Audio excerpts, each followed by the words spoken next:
જામનગરના મમતાબેન દવે કહે છે, મને શિવજીનો સાક્ષાત્કાર થયો છે, નેક્સ્ટ પીએમ હું છું।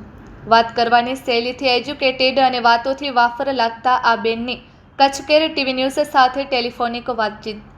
રિપોર્ટ બાય ઘનશ્યામ બારોટ, કચ્છકેર ટીવી ન્યૂઝ રાપર। હા બેન, તો હું પહેલી વાત એ કરતો હતો કે તમને જે ભગવાન શિવ પ્રસન્ન થયા તો એ તમારી તપસ્યા કેટલા વર્ષ સુધી હતી?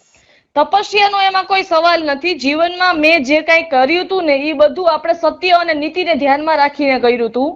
જી બરાબર છે। એટલે એવી ક્રાઇસિસ, એવી પરિસ્થિતિ ઊભી થઈ હતી કે છેલ્લે શિવ પાસે જ આપણે ફરિયાદ લઈને જવા જેવો સમય વહીધો હતો અને એમાં મને ધ્યાનમાં મંત્ર મળ્યો અને મંત્રનો મેં જાપ કર્યો અને પછી એવી બધી કષ્ટી આવી, બરાબર છે, પણ ઈ કરતા કરતા શિવ સુધી પહોંચી ગઈ। તો શિવ એ એટલું અઘરું અસ્તિત્વ નથી કે તમે એને પ્રાપ્ત ન કરી શકો, તમે કરી શકો છો।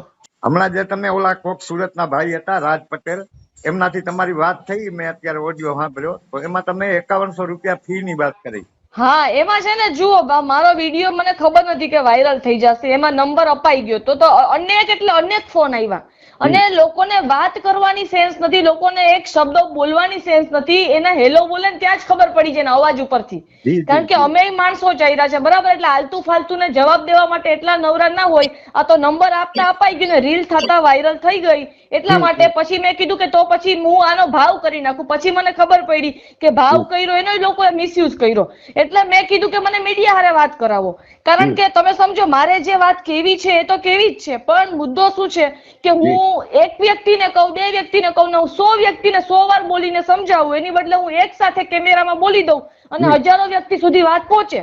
તો એટલા માટે મેં ભાવ કરી નાખ્યો કે કાં તો મને મીડિયા સાથે વાત કરાવો ને કાં તો ફી આપો તો જ વાત કરો, બાકી ફોન ન કરતા। બેન, ખાસ તો હવે આપણે ફરીથી પાછા એક બીજા મુદ્દા ઉપર આવીએ। તમે એમ કીધું કે નેક્સ્ટ પીએમ હું છું। હાજી બેન, આ નેક્સ્ટ પીએમ ની જે તમે વાત કરી, આધ્યાત્મિકતામાંથી તમે સીધા રાજકારણ ઉપર આવ્યા, તો બેન ના, એવું નથી। જુઓ, આધ્યાત્મિકતામાંથી રાજકારણમાં નથી આવ્યા, બરાબર છે। મારો તો બહુ પહેલેથી મારો ઉદ્દેશ્ય હતો કે મારે રાજકારણમાં જવું છે, કારણ કે આ દેશમાં વૃદ્ધાશ્રમ ને અનાથ આશ્રમ ને ગૌશાળાને બનાવવાથી કઈ કલ્યાણ નહીં થાય। આ દેશમાં ભ્રષ્ટાચાર નાબૂદ કરવાથી અને અનીતિ ને ગેરરીતિઓ રોકવાથી કલ્યાણ થશે। એટલે રાજકારણમાં આવવું તો જરૂરી હતું ને મારો તો બહુ પહેલેથી લક્ષ્ય હતું કે મારે રાજકારણમાં આવવું છે। આ તો સંજોગો વસાત જીવનમાં એવી ક્રાઇસિસ ઊભી થઈ કે હું જાપ કરતા કરતા શિવ સુધી પહોંચી ગઈ। બાકી રાજકારણ અને શિવ કોઈ મુદ્દો નથી। મારું લક્ષ્ય રાજકારણ નથી, પણ મારું લક્ષ્ય સર્વસ્વ અને સમસ્તનું કલ્યાણ છે। એટલે બેન, હું તમને રોકી, તમારે શંકર ભગવાનના તમે સાક્ષાત્કાર કર્યો ત્યારે દેશની આ બધી વ્યથાઓ વિશે એમનાથી વાત થઈ હતી કાંઈ? અમે છે ને દેશના, જુઓ, વ્યથા વિચારના એટલે ઓવરઓલ પ્રશ્નો હોય ને, એકચ્યુઅલી હું તો બહુ બધું રિસર્ચ કરું છું 3.5 વર્ષથી, તો લોકોનો એકચ્યુઅલી પ્રોબ્લેમ છે ને માનસિકતાનો પ્રોબ્લેમ છે। એટલો બધો સરકારનો પ્રોબ્લેમ નથી કે લોકો જેટલો બનાવી નાખ્યો છે।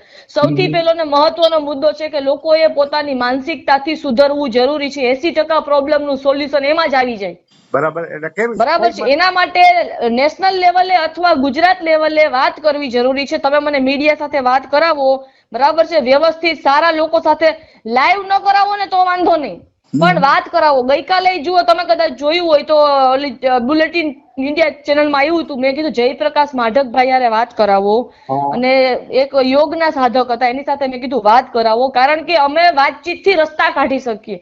જ્ઞાની વ્યક્તિ મળે, જે મારા લેવલનું વ્યક્તિ હોય, જે મારી સમકક્ષ વ્યક્તિ હોય એ મળે તો અમારે વાતોમાં મુદ્દાઓ નીકળે તો એમાંથી રસ્તાઓ નીકળે કે પબ્લિકને કઈ દિશામાં દોરવું।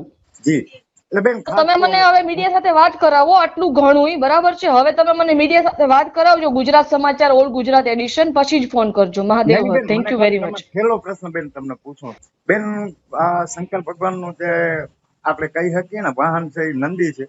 આજે ગુજરાતમાં નંદીઓની સ્થિતિ એ છે કે તમે જ્યાં જાઓ ત્યાં રોડ ઉપર તમને નંદી રખડતા મળે। ભાઈ, બધા રસ્તાઓ સાંભળો, બધા રસ્તાઓ થઈ જશે, બધા રસ્તાઓ વિચાર્યા છે, પણ મીડિયા સાથે વાત કરવી જરૂરી છે, પ્લીઝ।